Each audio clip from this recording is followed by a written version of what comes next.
welcome back to another episode of That's a Wrap. I'm Shannon, and today's episode we are going to go ahead and focus on the ninth season of American Horror Story 1984. And before I get into today's episode, I do just want to go ahead and say it has been a sad week for all movie lovers, especially those that were fans of Grease, as Olivia Newton-John did pass away. So that is very sad and unfortunate. So let's go ahead and just jump right into American Horror Story. So I do want to go ahead and say that while covering American Horror Story, I am going to go in order from my favorite to my least favorite. So I'm not going to go in order for the series. It is going from my number one favorite to my least favorite. So obviously that means that 1984 is my favorite of the series. And the reason why it is my favorite is because it is based off of and influenced by classic horror films such as Friday the 13th and Halloween. And I am in love with the 70s and 80s horror films. I am a horror girl through and through. There is not a horror movie that I am most likely not going to watch. I mean, I will watch everything once. But the one thing I do thoroughly enjoy is the 70s and 80s horror films. I am not a big fan of the remakes. I feel like things need to just be left alone. But this is my favorite season, and the returning cast members that are featured in this season is Emma Roberts, Billy Lord, Leslie Grossman, Cody Fern, John Carroll Lynch, Leslie Jordan, Tanya Clark, Lily Rabb, I think that's how you say her last name. Dylan McDermott, which I was so excited for his return, and Finn Ritrock, which I am also extremely excited to see that he returned for this season as well. There are new cast members. Matthew Morrison, who has found himself in a lot of scandals recently. Gus Kenworthy, Angelica Ross, and Zach Villa. And with that being said, 1984 also marks the first season that does not feature Sarah Paulson or Evan Peters. Now, I am not a huge Sarah Paulson fan, so it didn't bother me any that she was not in the season. However, it did bother me that Evan Peters was not. And with that being said, this is also the one season that has the least amount of episodes. This is the only season that has less than 10 episodes. This only has 9 episodes, which I am extremely mad about. I feel like Ryan Murphy did do an awesome job at getting everything that he needed to in 9 episodes. But I personally feel like a 10th episode could have been used, and I will get into that at the end of this episode on what I think the 10th episode should have been. So, with that being said, I also read somewhere that this is also the only season that is set in an alternate universe. I would have thought that every season was set in an no, I guess not. I guess thinking it's not set in, I mean, I don't know, because I would consider um Apocalypse an alternate universe. I mean, I don't know. But apparently this is the only season that is set in an alternate universe, but I beg to differ. I strongly believe, like I said, that um Apocalypse could easily be considered an alternate universe. So anyways, with that being said, this is the shortest season of American Horror Story. So I'm just going to go ahead and get into the episodes. And I also do want to say I am so excited that they incorporated the Night Stalker into the season as well. If you have never seen an episode of American Horror Story, highly recommend it. I did not get into American Horror Story until the season of Freak Show, and I do not regret a minute of it. Do not regret a minute of it. I am so glad that the first season I ever watched was Freak Show. That was my favorite season until 1984. So, anyways, with that being said, we are going to go ahead and just jump into the episodes. So, the first episode is basically Friday the 13th. There is this summer camp called Camp Redwood. This is taking place in the 70s, and we see three counselors that are getting ready to have a threesome or something, and they are eventually murdered. And then the camera pans out, and we see that there have been multiple murders, that there are a whole bunch of children that were murdered along with those three counselors. So we are fast forwarding now to 1984, and we are introduced to the lovely Emma Roberts. She is attacked by the Night Stalker, and he sneaks into her apartment and, does the Night Stalker thing, minus killing her. And she ends up meeting this girl and her friends named Montana, Xavier, Chet, and Ray. She meets them at a workout class, the 80s, the aerobic stuff. I'm sorry, I am so excited. I love the 80s, and I mean, I am definitely not the type of girl that's going to go out and dress the 80s, all the bright colors and stuff. I'm not a bright person, but the 80s grunge rocker type of thing, I am into that. That is me. Anyways, so she meets Montana, and Xavier are talking about how they are going to be counselors at a camp that is reopening. Montana convinces Brooke to join them. On the way there, they are in this hippie van, literally hippie because they're smoking weed too, and they end up hitting a random person in the road. And we later find out that he was actually one of the counselors from the 70s that was murdered. We do eventually find that out. But they hit him, and they take him to the infirmary at camp, where we are then introduced to Rita, who is the camp nurse, and Margaret, who is the owner of the camp. And she interrupts a campfire story in which the counselors are learning the story of the massacre that occurred in the 70s that was committed by Mr. Jingles. Margaret crashes that and reveals that she was allegedly the sole survivor of the night, and that Mr. Jingles liked to cut off the ears of the victims, and she shows her missing ear. So, Margaret is a religious person, and she strongly believes that the boys and girls should not be together. They have separate shower time. They're not allowed to coexist with each other, yada, yada, yada. At this point, the group ends up meeting Trevor, who I forget what he does. I think he's like the activities director or something. I'm not 100% positive.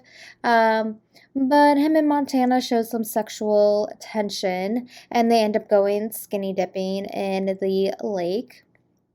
Montana sees car with headlights and starts getting freaked out, so they get out. Brooke then goes to check on the dude that they hit, the counselor from the 70s, and he is killed by Mr. Jingles again. And she is then chased through the camp, and then she can't find the body anymore. and Mr. Jingles is nowhere to be found. And then we are introduced to the Night Stalker once again arriving at the camp. Now, I am going to go ahead and say very quickly, this is kind of a spoiler alert, but I am going to go ahead and just say very briefly, if you die at the camp, you can't leave the campgrounds. So that is what we are seeing with that hiker or that counselor. We are seeing that he is just, he's dead, but he's just stuck in purgatory on the campgrounds. So Margaret ends up learning that Mr. Jingles escaped, and despite protests that they should not open the camp and fear that he's going to return, especially after Brooke's little episode, she says, nope, we're still going to open the camp.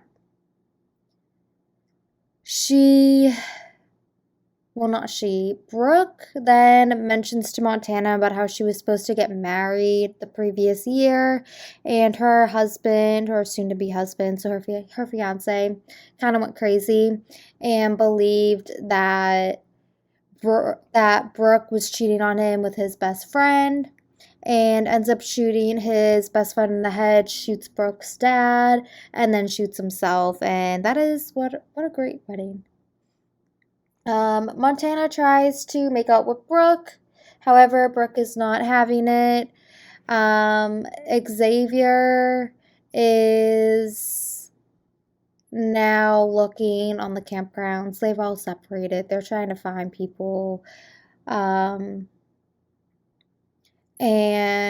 it is mentioned that after he is pulled into a car, he is apparently acting in gay porn, and he is like, I'm not gay. Which, I got the gay vibe off of him, but, he's not gay. And, he doesn't feel comfortable doing the pornography anymore. The dude that is in the car that forces Xavier to keep going with gay pornography ends up being killed by Mr. Jingles. Brooke is then being chased by the Night Stalker and starts freaking out again because the Night Stalker is here trying to kill her just like he said he was going to. And the Night Stalker then goes after that counselor, but this poor counselor just keeps getting killed. I mean, he just keeps getting the crap beat out of him and just gutted consistently. I feel so bad.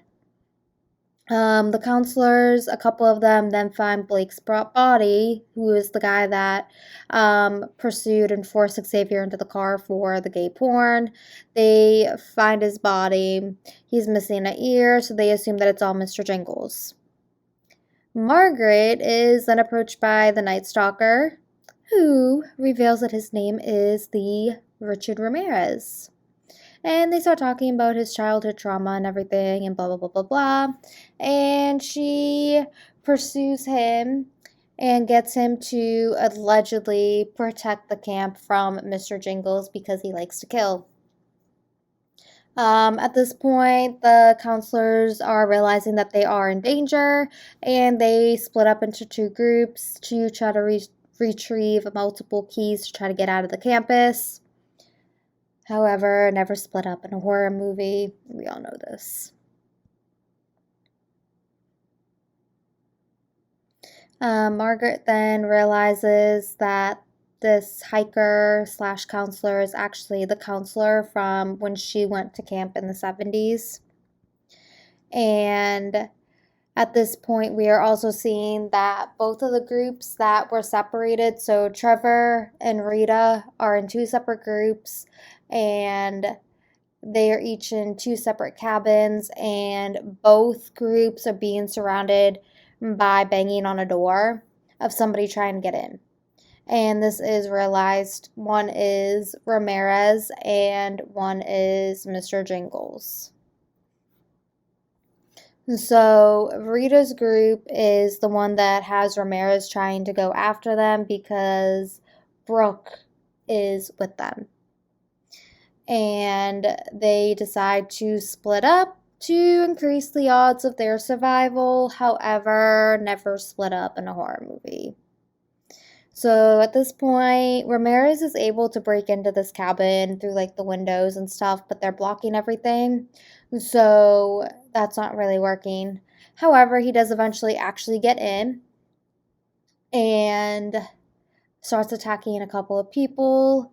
Ray and Chet then, as they're fleeing, fall into a trap that has wooden spikes, which results in Chet being essentially impaled, like through the shoulder, just above and near the heart.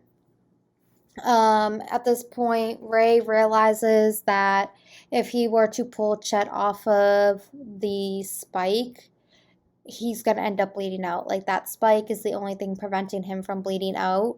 So he doesn't really know what to do. Chet's going in and out of consciousness. Ray ends up admitting that the reason why he came to the camp to begin with is because he ended up killing a fraternity pledge member. And the cops were getting close, so he had to leave. And then he ends up leaving Chet to die.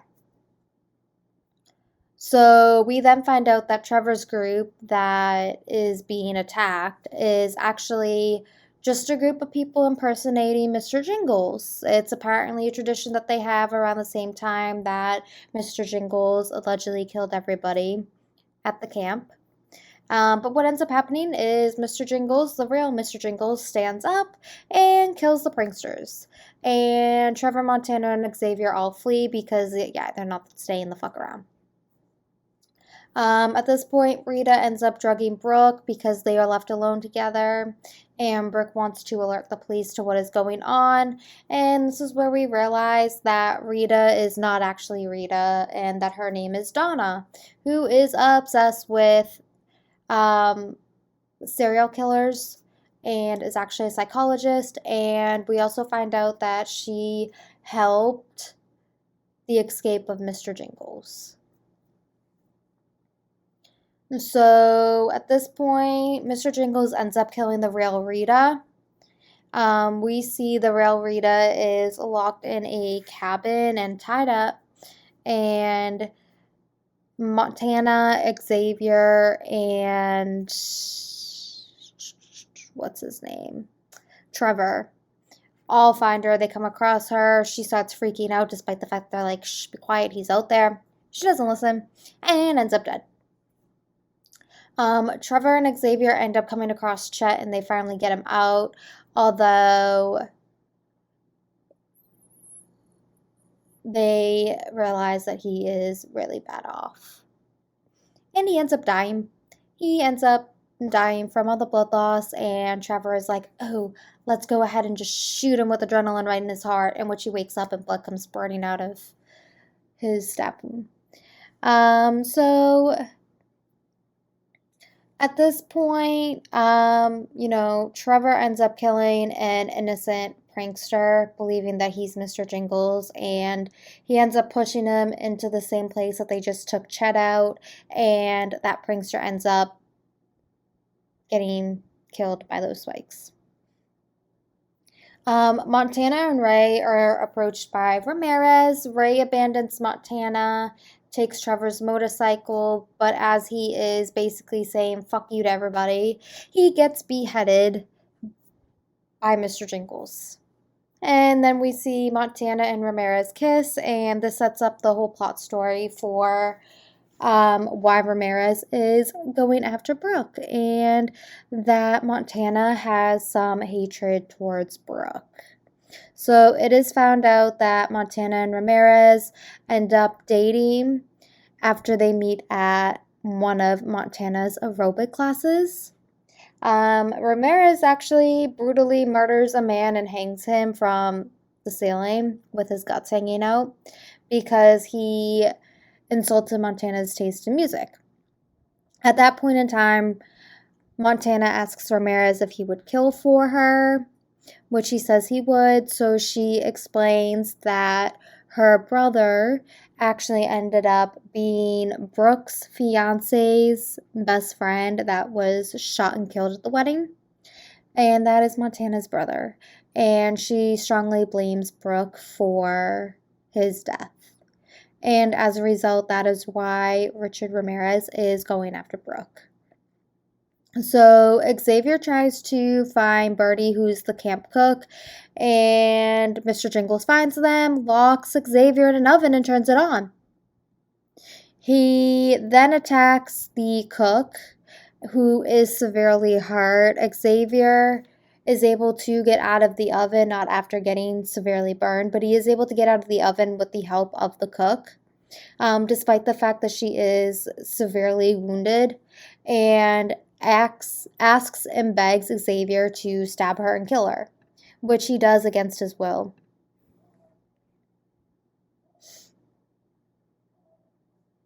So we're now going to fast forward and, Ramirez and Mr. Jingles get into a fight. Brooke is hanging, dangling from a net from a tree in a trap.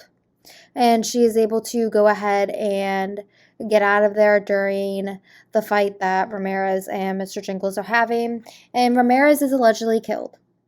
However, we find out that Ramirez was resurrected by Satan himself.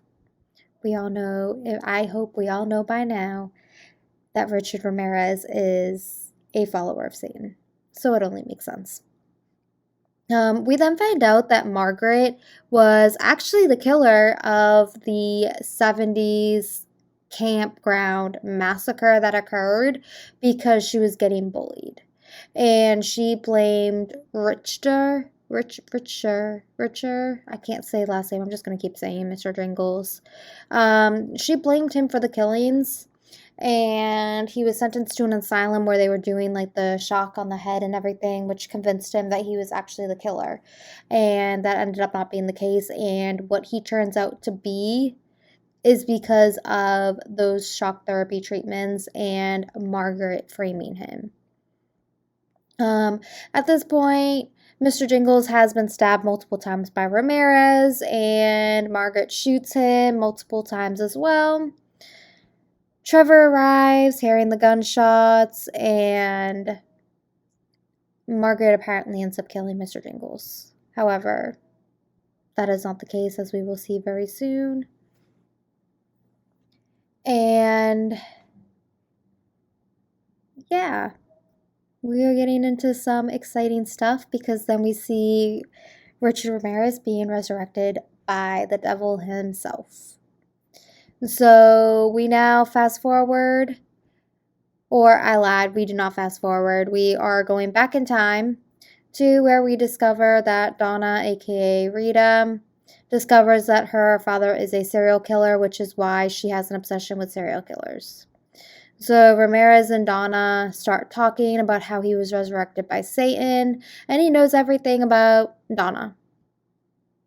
So at this point, Margaret ends up killing Chet after Chet agrees to go with her in a boat to try and get across the lake to where Montana saw that vehicle. However, it was just a way to get someone to take the bait so that she could kill somebody. And Donna confirms that she did free Mr. Jingles to Xavier and Montana. And then they realize very quickly that Ramirez is actually, well, they already knew that Ramirez was present. And that kind of freaks Donna out even more. So we then have Brooke and Ray, who there was a lot of sexual tension between them. They end up having sex, which Brooke ends up losing her virginity, and then they find Ray's head in a freezer. And she starts freaking out because they just had sex, but yet his head is in the freezer. Ray gets freaked out and confused because Ray doesn't know what the fuck happened. He does not realize that he was beheaded and killed. And then he's seeing his head and he freaks the fuck out. Brooke ends up killing Montana after Montana attacks her and admits to trying to get Ramirez to go after her. And then the sun rises, we see a school bus full of kids, and the only thing we see is Brooke standing over Montana's body covered in blood, which ends up resulting in Brooke getting arrested and Margaret then framing Brooke for all of the murders that just occurred. And we then see that a lot of these counselors are resurrected from the dead, and they kind of like Ray is taken off in an ambulance and then disappears because he's not allowed out of the campsite. Montana shoots and kills a cop.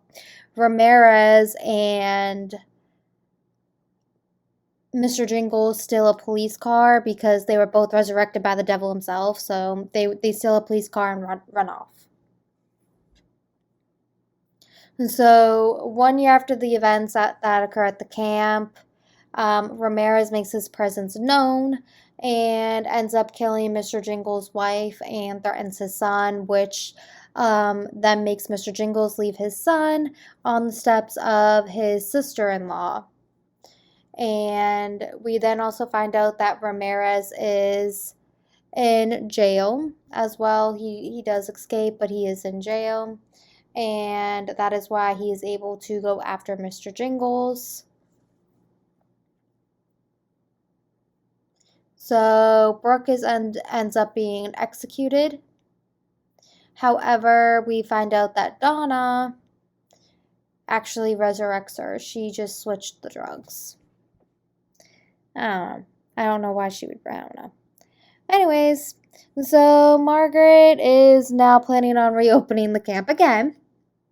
And don't worry, there's a band that shows up and they're dead. And I mean, everybody just ends up dropping dead again. I'm not really going to get into it. We're just going to go ahead and just say that everybody ends up dropping dead again. But this time it is actually at the hands of Richard Ramirez and everyone that has died on the campgrounds. So we also find out that Margaret and Trevor are married. However, Trevor blackmails her and she blackmails him, and it's a happily ever after marriage. With that being said, after Mr. Jingles leaves his son on the steps of his sister-in-law's house, he goes back to Camp Redwood to hunt down Margaret. So we then see the story that occurs with Mr. Jingles and how he blames himself for his younger brother's death because he wandered off to watch counselors have sex in the woods. This results in a forever hatred that his mother has for him as well. And his mother ends up killing a whole bunch of people as well. And Mr. Jingles ends up killing his mom as well in self-defense because we are now going back to like the 40s when this happened. And I mean, it just shows that this camp is haunted. We had a murder in the 40s, a murder in the 70s, and now the 80s. And essentially, I mean, even for the longest time in the afterlife, like when Mr. Jingles comes back into Camp Redwood, we even see the hatred that his mother has for the fact that he was the reason why his younger brother died. So we are then introduced to this guy named Bruce, who is Dylan McDermott, and they agree to give him a ride. However, they end up abandoning him on the highway. He ends up killing a police officer as well after he is able to force his way into hitchhiking with them. At this point in time, Ramirez kills the group that is planning on working or performing at the Camp Redwood reunion, reopening type of thing. So we also see that Mr. Jingles ends up killing himself in order to return as a ghost so that he is able to kill Ramirez. However, once they get into their confrontation, Ramirez points out that he is stupid as they come because now he cannot leave the property, which will allow Ramirez to go back to Alaska and kill Mr. Jingles' son. So Ramirez and Bruce team up. Bruce, at this point, we find out, is a serial killer as well. Not as serious as Ramirez is, but he is a serial killer wanting to get his numbers up. So him and Ramirez team up because they want to go ahead and kill Mr. Jingles. However, they do realize that he is in fact a ghost. So Donna and Brooke are approached by a writer who writes for tabloids. She knows what their true identities are, and in order to prevent the truth from getting out, they agree to tell her a story, the true story of Camp Redwood. And she does end up being attempted, so Brooke ends up attempting to kill this writer. And unfortunately, as Donna comes to her rescue to prevent Brooke from killing this writer, she tells the writer to run, who then crosses paths with Ramirez, Bruce, and even Margaret, and ends up dead. Trevor reunites with Montana, and they declare their love for each other and that he plans on killing himself so that he is able to stay with her forever. However, Montana pushes him away. At this point, all of the counselors then want their turn to kill Mr. Jingles. However, Mr. Jingles is able to convince them to let him go because he has to save Ramirez. And Montana is like, Ramirez doesn't kill kids. And Mr. Jingles is like, that's not who he is anymore. He is a very dangerous person who kills old people, who will kill kids. He doesn't discriminate, and Montana was kind of just that flame that started the whole thing that we know Richard Ramirez as. So after he is let go, we see Mr. Jingles' younger brother pull him into the lake. And the only person that sees it is Montana, and Mr. Jingles is never seen again. He does wake up next to his mom and his younger brother. They convince him to stay with them, and that is why none of the counselors see him ever again. They are on their own little island in their own little world. So the last episode brings Mr. Jingles' son, who is now probably in his 30s or something. His name is Bobby, named after Mr. Jingles' younger brother, and he returns to Camp Redwood because he's looking for answers. He has apparently been receiving checks throughout the years from an unknown person, and the first people that he meets is Montana and Trevor. They explain that Mr. Jingles disappeared after being dragged into the lake and never returned. They reveal what happened in the 80s. To prevent further deaths, Trevor blocked traffic to prevent people from getting into Camp Redwood. And this is how he ends up dying, because Margaret shoots him off of camp property.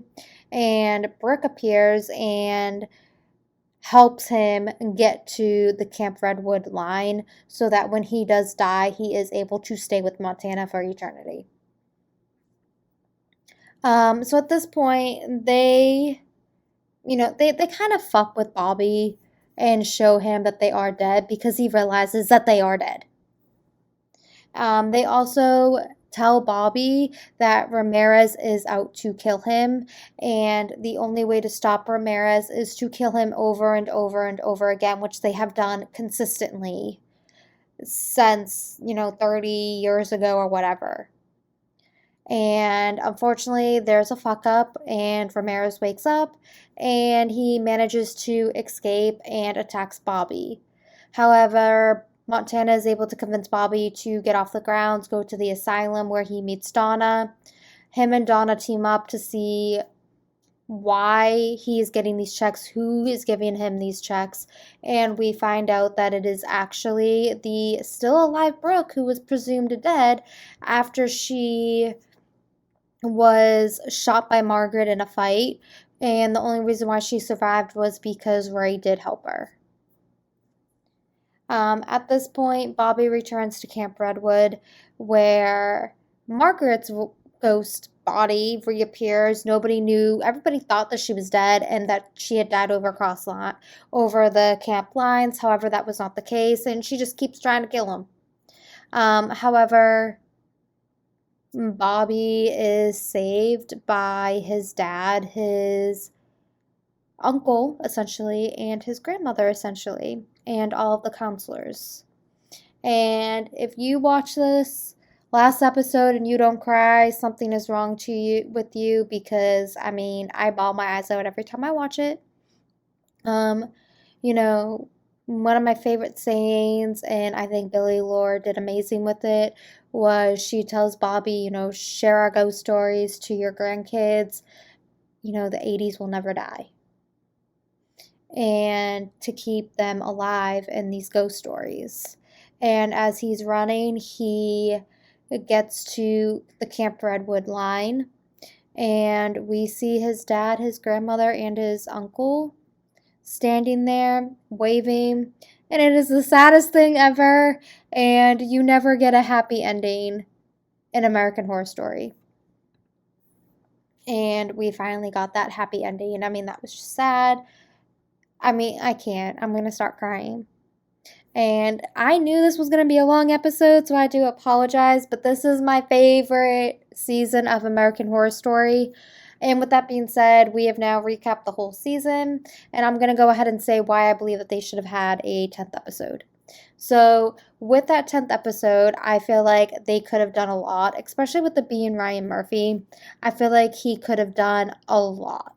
I feel like it would have been interesting to see, go forward another 20, 30 years in the future and have him tell his kids that, the story of Camp Redwood and everybody that he met, or have him go back. Have him go back to Camp Redwood and just relive it, keep the stories alive like Montana asked. Do something with Ramirez. I mean, you brought the Night Stalker into this series, into this season. Do something with Ramirez. Have him constantly be shown that he's still dying. Here we are 20 years after the first time. So here we are moving forward 50 years later, and that's still the case because he is able, because of the devil, he is able to get off of property, even though he's dead. I mean, I just think there's so much that they could have explored in the 10th episode. I think they did amazing with 9 episodes. I am not going to sit here and say that they need 10 episodes. They don't need the 10 episodes.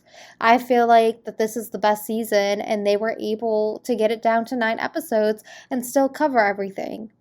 However, I personally would have just loved for them to have a 10th episode and, just explore some things. Why was Bobby so into seeing what happened with his dad? I mean, we obviously know why.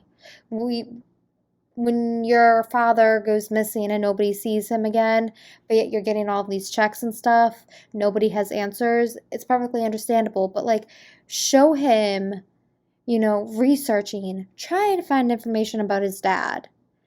Or, like I said, have him come back 20 years later and see everybody again. Have him show up with his kids so that his family that has been stuck in this life, show them what he's accomplished. I think that they could have just, if you want to end this on a happy note, you could have ended it happier. And I think it would have been awesome for them to just completely end the season by moving forward.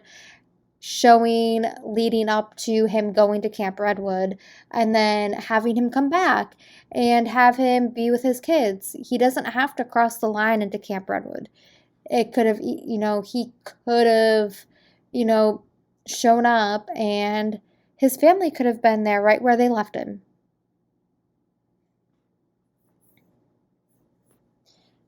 With that being said, this season, in my opinion, is my favorite. Obviously, there were a lot of criticism with this season because of the fact that they included Richard Ramirez in this, and a lot of families of his victims did accuse the show of glamorizing him. I personally, I wish that they brought, like, if you were going to bring Richard Ramirez into this somehow, I wish they would have touched more on him himself. Like, Mr. Jingles is sitting there telling Montana that he's not who you last saw him as, that he is this evil person.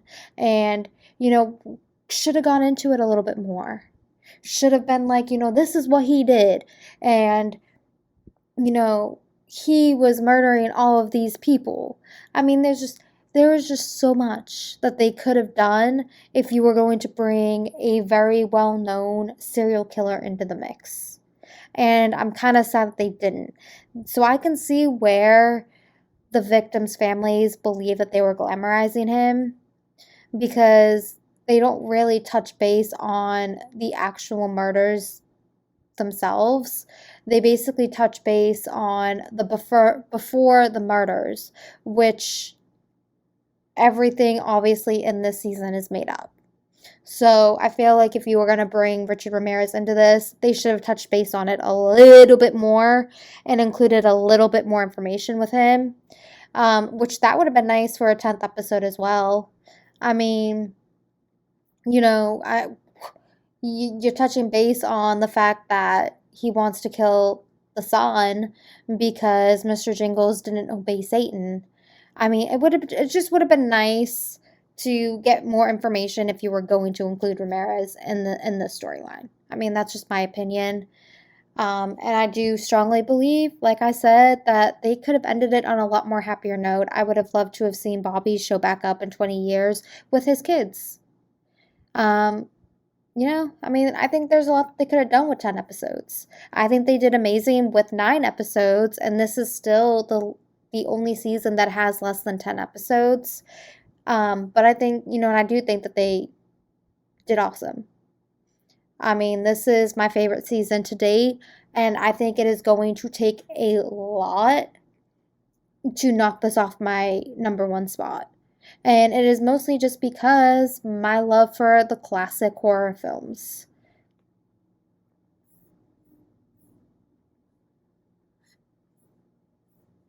All right. But with that being said, I am going to go ahead and end this episode of the podcast. This podcast was focused on and is starting the American Horror Story franchise, so definitely stay tuned. Like I said in the beginning of the episode, I am going in order from my favorite to my least favorite. So my least favorite, it is going to be a struggle because they're actually seasons that I can't watch because I just don't like them. However, we're going to do it. It is August. It is almost Halloween and spooky season. I am here for it. We're going to go ahead and watch all 10 seasons, and I will be essentially ranking them, like I said, from my most favorite to my least favorite. So I will go ahead and talk to you guys in the next episode. I hope you have a good rest of your day, night, weekend, whenever you are listening to this episode. And I will catch you on the next episode of That's a Wrap.